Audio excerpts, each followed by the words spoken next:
If you want to blur images in GIMP, whether that means blurring the entire picture or just hiding part of it, this quick tutorial will show you exactly how to do it step by step. GIMP is a free and powerful image editor, and once you learn this simple blur technique, you can use it for privacy, creative effects, or just to make certain parts of an image less distracting. If this video helps, make sure to hit the like button and subscribe for more easy GIMP tutorials.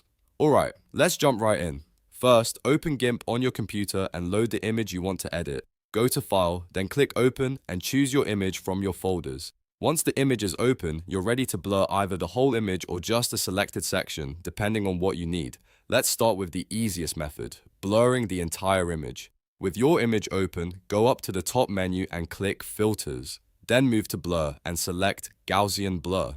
This is the most common blur tool in GIMP, and it gives you smooth, adjustable results. A settings window will appear with blur options for the horizontal and vertical radius.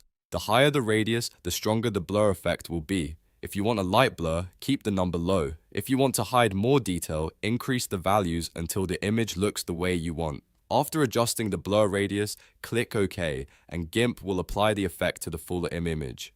If you're trying to blur just part of an image, like a face, a license plate, or personal information, GIMP makes that easy too. First, select the area you want to blur. One quick way to do this is by pressing R on your keyboard to activate the Rectangle Select tool. You can also find it by going to Tools, then Selection Tools, and choosing Rectangle Select. Once the tool is active, click and drag your mouse around the area you want to cover.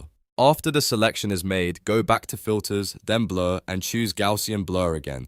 This time, the blur will only apply inside the selected area. Just like before, adjust the radius to control how soft or strong the blur looks, then click OK. You'll see that only the selected part of the image is blurred while the rest stays clear. That's perfect when you need to protect privacy without affecting the entire picture. If the blur looks too weak, you can always undo it and try again with a stronger radius. And if you need a more precise selection, you can zoom in before selecting the area so you can make cleaner edges. The better your selection, the better the final result will look. Once you're happy with the edit, you can save your work by going to File and then Export as if you want to create a new image file, or save if you want to keep the project editable in GIMP format. Exporting is usually the best choice if you want to share the final blurred image online. So that's how to blur images in GIMP, either for the full image or just one part of it. It's a simple process, but it can be really useful for privacy, design, and content creation. If this tutorial helped you out, please give it a like, subscribe to the channel, and turn on notifications so you don't miss the next GIMP guide. Thanks for watching, and I'll see you in the next one.